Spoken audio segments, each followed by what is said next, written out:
morning, everybody. Can I get a mic check? Somebody in the back corners, each side, wave to me. Okay, good. The AV works perfectly, thank you.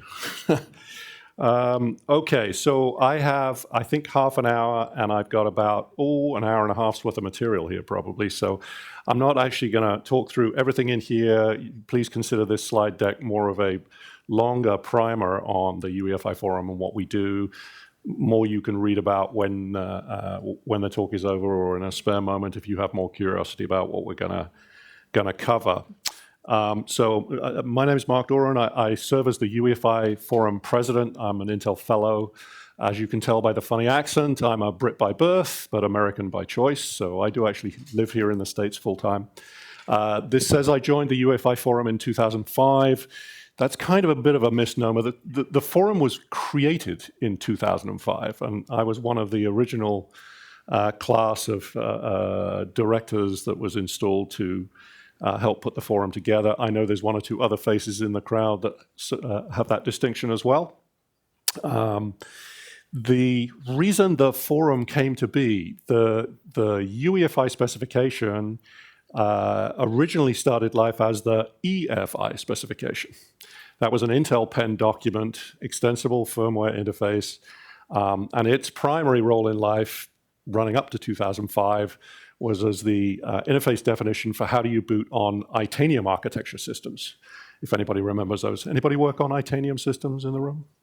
One or two? Yeah, all right, good. Around about 2003, 2004, we were starting to run into problems with conventional BIOS on x86 side of the house as well, and at the time Intel had an X-Scale, which is an ARM-based architecture in-house as well, so we were struggling with how do we deal with all these different platform architectures and get reasonable boot infrastructure, and what we were using on the mainstream Intel architecture i32 side of the house was starting to show its age, shall we say, we'll be polite. So the idea was, well, we've worked on this architecture-neutral interface definition in EFI. Let's move that over to the 32-bit side of the house, as was, soon to be 64-bit side of the house as well for x86. And as we did that, the ecosystem around us, all of our customers and partners working on firmware, essentially told us that having an Intel Pen document was a fine place to begin, perhaps, but the community wanted more ability to control and influence the direction. So the forum was created as a means to accomplish that. And we put this thing together essentially as a trade association. It's a 503c, which for those of you not familiar with the US tax code is a non-profit organization to be the keeper of the standard. And our friends from AMD, I have to give the shout out to Gary Simpson, suggested as we did this that we prefix EFI with a U on the front to say that this is now the unified, the whole ecosystem, the whole industry is going to get behind this thing. So that's where the U came from.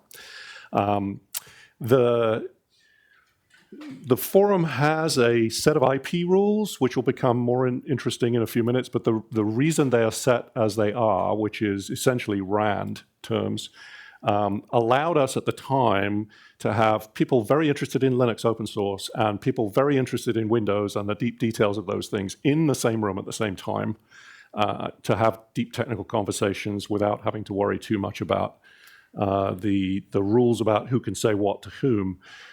2003, 4, 5, very different era than it is today. There are folks from Microsoft here in the room who are going to tell you about Microsoft open source work here during the conference.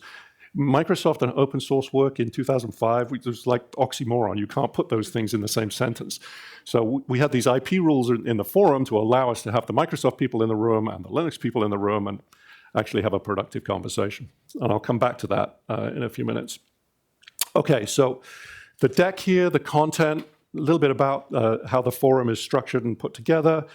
Talk about the specifications. Security is a topic I want to touch on, and how we interact with the open source implementation world in general. And I've got a couple of slides in here which I'm just going to flash up that tell you a little bit about the agenda for the 2 days at the end of the week. That is the UEFI Forum DevCon Plugfest event, and hopefully I'm going to leave enough time for questions if I can talk fast enough to get through all of this. Okay, so the structure of the forum is, as you see it here, there's a board of directors, of which I am one. Dong Wei is in the audience here from ARM, also a director. There's one or two others around the room too who are here. The board charters work groups, and the horizontal blue line of boxes here is that set. We have a communications work group who are the folks who were responsible for liaising with the organizers of the open source firmware conference here to put this event together. So thanks very much to all the people who worked on that. UEFI spec working group, as the name implies, looks after the UEFI spec. Then we have a PI group and an ACPI spec group. Those are the three primary specification producing groups. There's a test working group that deals with self-certification tests, and I'll talk a bit more about that in a little bit. And we have a security response team, which is more or less a way of fielding concerns about security vulnerabilities, fielding information from the outside world, and making sure that all the relevant people who participate in the forum get access to that information and have an opportunity to respond to it. There are a number of sub-teams that work on tactical efforts. These tend to be more ephemeral. The blue boxes are sort of standing teams that are always operating. The other boxes are more like they come and go as they're needed for tactical particular issues. But you can read the list of things in the boxes here that sort of tell you where the tactical interest goes over time.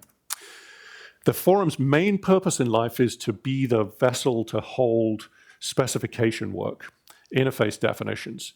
And there are three main categories of those. The UEFI specification, think of that as the interface definition for how does firmware on the actual physical machine talk to an operating system about the business of loading the operating system, transferring control to it, and hopefully getting out of the way as much as possible from that point on. That's what the UEFI spec does. ACPI specification, kind of dual-headed purpose here. It talks a lot about configuration, particularly documenting things in a way that is machine readable to the operating system, that the operating system can't probe for itself and find out and discover without help. So things you have to have a priori knowledge about in the platform hardware structure, how's it all wired together. ACPI tells you that. It also has a role in power management. Less so in modern systems. We've moved away from large dependency on ACPI mechanisms for sleep-wake. There are much more dynamic mechanisms these days that have less dependency on ACPI, but that's where sleep-wake, hibernate, all of those definitions came from the ACPI specification. And the last one here is the PI specification. This is the inside baseball one for firmware people. This is about the interfaces inside of a firmware implementation that allow you, in theory anyway, to introduce firmware modules that support third-party hardware, perhaps, that you're including in a solution here. The PI interface gives you a way to plug in the support for your device into the broader firmware that's supplied with the machine. Okay, so let me talk about how the forum and open source work together, since this is the open source firmware conference. The forum's role in life is just to own those specifications that I talked about. So there is no ownership of an implementation. There is really no implementation work that the forum does or funds or is the host for, other than the actual specification content itself. For anybody who's worked in this ecosystem for any length of time, you'll be familiar with Tiano Core and the EDK2 project, and these are open source critters. So Tiano Core is the name we gave to the community of people that work on open source implementation, typically an implementation of the UEFI Forum published specifications. So the forum doesn't necessarily endorse or have any control over the Tiano Core project. It's sort of an independent thing. But the way to look at it is that EDK2 implementation is essentially the preeminent, by which I mean it's the most widely used implementation of the UEFI and ACPI specifications in particular. And it follows the PI specification in terms of its definition and structure. Okay, so moving on, I want to come back to the IP rules. So I got a couple of foils here that are a bit complicated. So I'm going to talk and show, and I'll let you read, especially the next one, which is an eye chart. I'll let you read afterwards. The IP rules that I talked about, getting in, the Linux world and the Windows world in the same room at the same time. The way that operationally works with the work groups, if you come to the work group with a proposal and you put it on the table and say, here is something I want to put into the next version of the specification, at that point that the work group says, okay, we'll work on that and we'll include it, it becomes UEFI confidential, meaning we can't share it broadly with the outside world until the specification is published. Now, the specs that we have don't get published very often. So the problem that creates is, if you're in a fast-moving ecosystem trying to evolve the way the firmware works so that it can, intercept some new platform you've got with new capability coming, you may have this hiatus of time where you're able to bring the proposal to the table, get the work group to agree, and then you've got to wait for the specification to get published. And that was taking a long time, potentially up to a year, sometimes even longer. And we wanted to shorten that. So we came up with this idea of what we've labeled code first. And what that essentially means is it sort of harks back to the origins of EFI, sort of back in the Itanium days. We actually built an initial implementation and then wrote the specification from that. So the code development led in time the actual specification work. The forum typically works the other way, right? We bring the specification work and the implementation catches up over time. So the code first idea is sort of turn that back again to the other direction. If you do some work to build a prototype implementation, a first pass at some new capability, and you do it in an open source venue, Tiano Core might be a great one, you can potentially have a long discussion about a new feature and the specification changes that would need to accompany it in a fully open venue.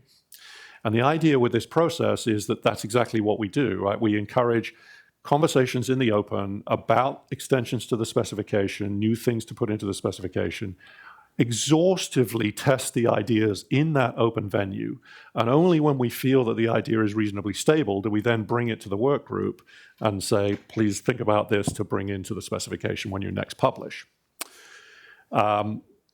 The board does not let me, as a policy, especially once we ask our outside counsel about the IP rules, the board doesn't allow us to publish work until you get to a new specification version. So an interim change proposal can't be published.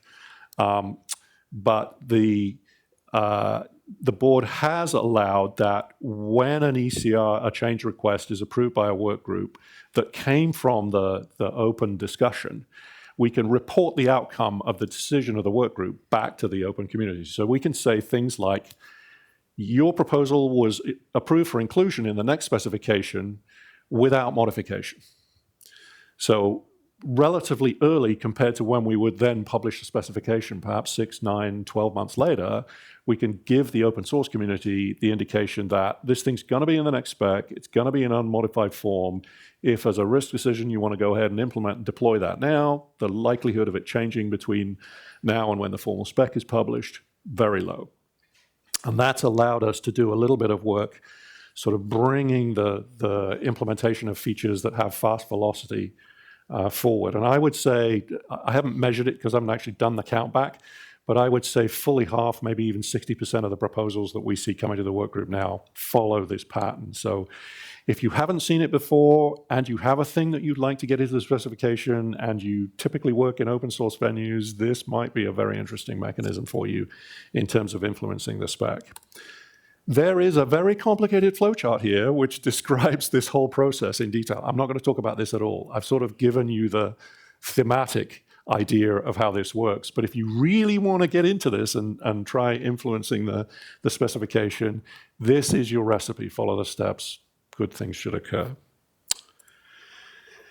Okay, specification updates. Again, I'm not going to go through each and every one of these. You can read them faster than I can say them. But it sort of gives you across the top here the latest version of all of the specifications that we publish, what's current. The main specifications that I talked about, ACPI, UEFI, PI specification, are all relatively recently published, end of last year for 2, and the ACPI specification took us a little longer. We were intending to publish all 3 together, but the logistics got in our way. The thing I really wanted to say over this slide is there is no set cadence for when these specifications come up. In fact, I don't even go to the work group and say, okay, we have 6 months, come on, let's bring all the ideas. What happens in practice is somebody around the work group table will say, I have something that I want to put in the spec and I need it for product, in Q4 of next year, we need to get the specification out. Can we set a date, please?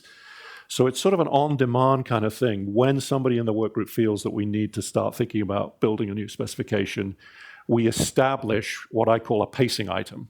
Right, we'll designate one of the change proposals as, okay, this is the one that somebody's really waiting for, has a deadline dependency on.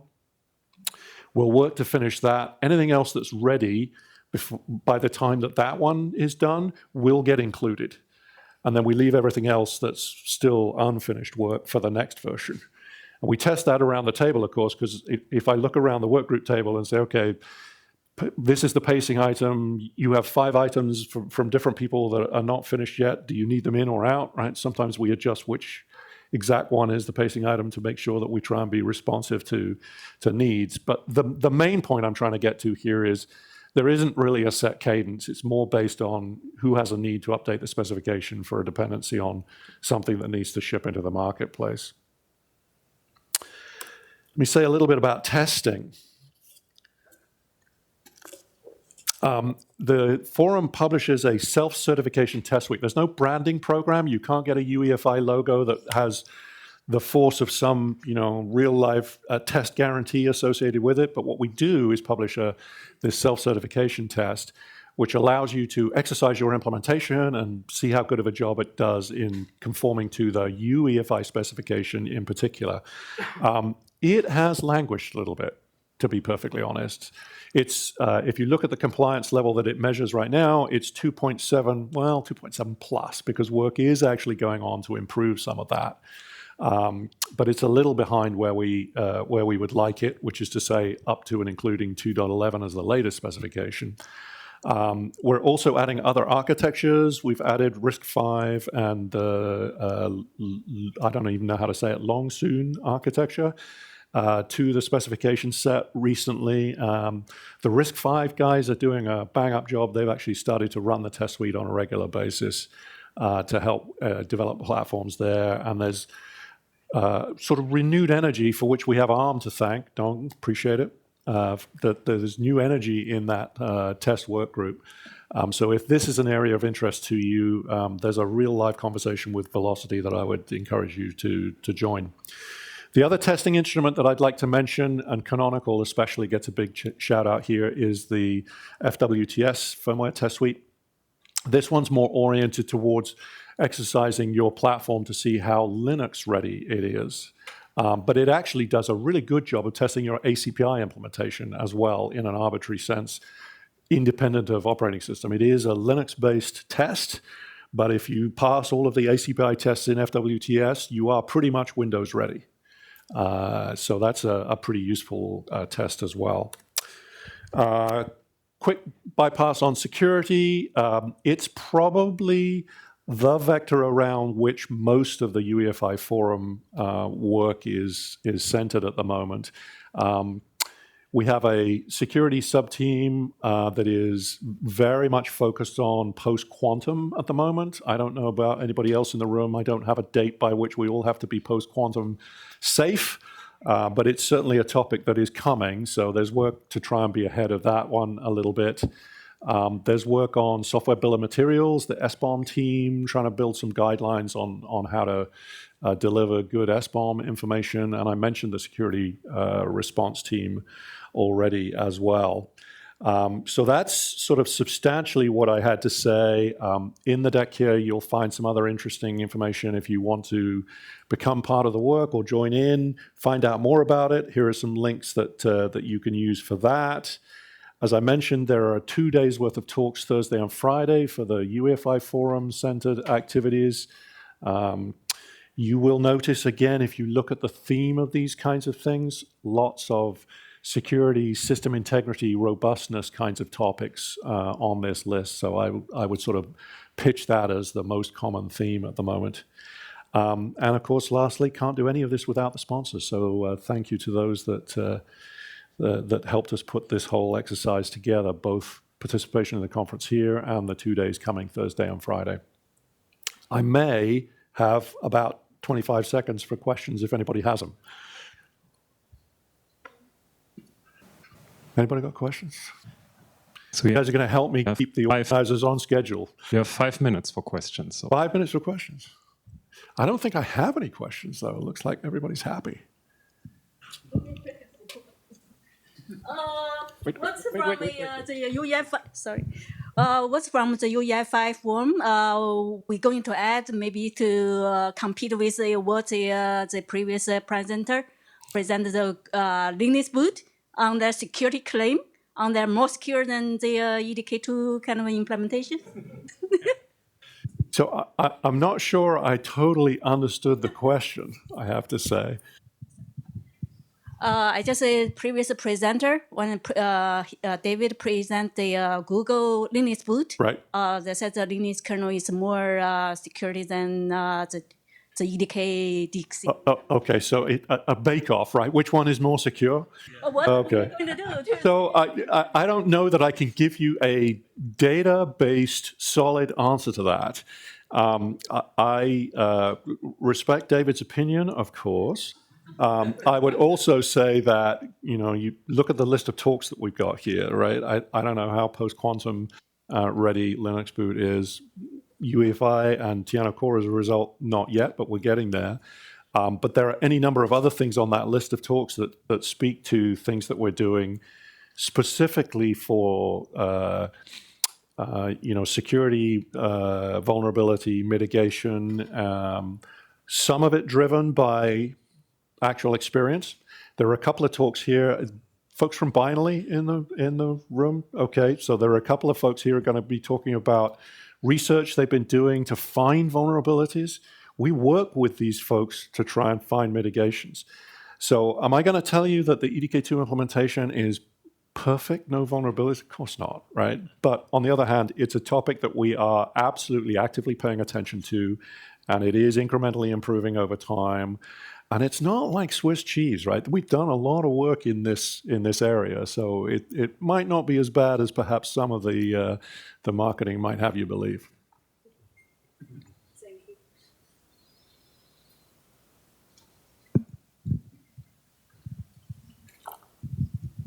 you. Not having a defined cadence for specification releases may lead to lack of addressing some known vulnerabilities in the specification. So how do we deal with that? Well, yeah, that would be a good question. I don't know of any known vulnerabilities that are specification-based. So if you have one, I'd love to know about it. I would say that that's the sort of thing that we would consider pretty serious. So if it required a structural change, I think that would become a pacing item, a driving item for updating the specification. However, you give me a great hook to be able to say the main specifications are designed to bring new content to the world. We obviously get to update for fixes, errata of various sorts, and the work groups publish errata versions of the specifications on their own recognizance. So if you come to me and say, we've got a bad prototype in one of the source code examples, or we need to change a parameter from an in to an out, or something like that, provided we're not adding new content, we can publish an errata more or less as fast as we can turn the document. So that's pretty easy to do. The only hesitation around that, of course, is if it's a breaking change, then we have to have some conversation about, well, okay, how soon does it, how much velocity can we really do? We can publish the specification ahead of the implementation world, yes, but that causes all sorts of other problems for people in terms of conformance and what have you. So there has to be kind of a iterative conversation about how we would do that. But errata is the fastest way that we can deal with it.